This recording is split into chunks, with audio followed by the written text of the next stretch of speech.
هر روز به شوق شروان روژه رونی یک نو به دل جهانی جبر هیوی که یکو هر کس دزانه و داریتی کنه خوانه دل سر ولات هل به توی روز گوره دنوا جیانه که خوش و ولاته که آزاد ده جاوین بلک و روناهی ببینن وکه هر ستیر که کجشوین ولات خوره بون رونی آزادی هیویان مزن دکن و پیکتینن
او ستیر کن کو د تیکوشین آزادی جن د دبنه پیشنگ جان خو فدا دکن و روناهی آزادی خورد دکن مزن دکن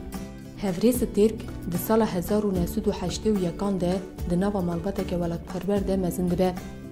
هفری ستیرک جنا شورشگر آ چلنگ و سرهلدیر د سال 1998 جی خود د نوا تفگیر آزادی کردستانی ده دگره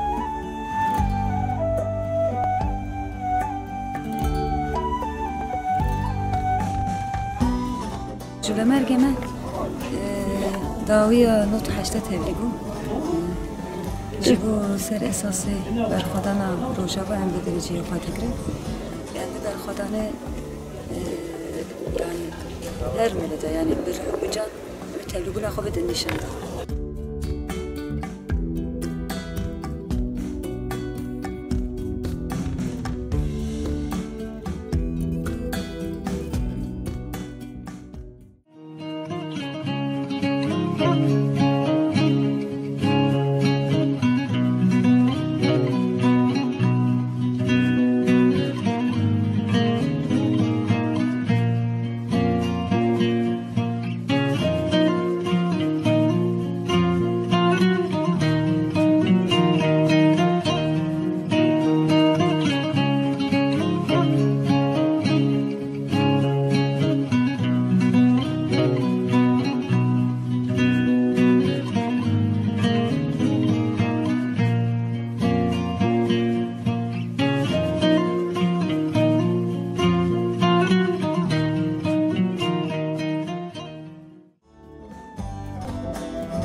جبو هفری ستیر که جیانا بواته و برومد جبو آزادی ولات به هر دور ولات گاو دو گاو تکوشین مشاندن و آزادی ولات مسوگر کرنه.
سال 2014 ده دما چتین داعش ایریشی وار شورش و برخودان کوبانی دیگه هفری ستیر به دهان شروان و هفرین خوره بری خودده کوبانی و لکوبانی برخودده.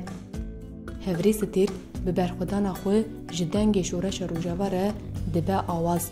و دناو شورشی ده به فرمانداری و پیشنگی به گلک دانه و زانبونی و شردکه برخودده و دبه رمزا سرکفتنی.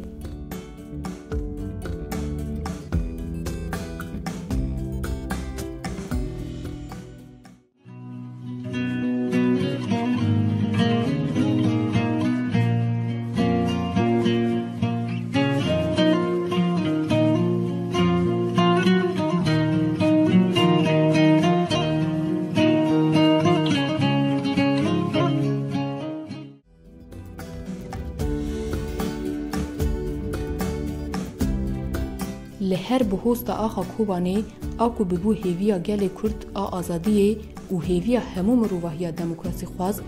تکوشین هفری ستیر کان دوین آزادی رشاند و کوبانی به قهرمان خوین که جان خود اوغر آزادی ده فدا کرن سرفراز بو. هفری ستیر به همو هیز و اراده خوش شرط که پشتی برخودانیه که به هم پا به لهنگی دکهیج اصل شهادتی و دبه پاکروانا ولات خویم.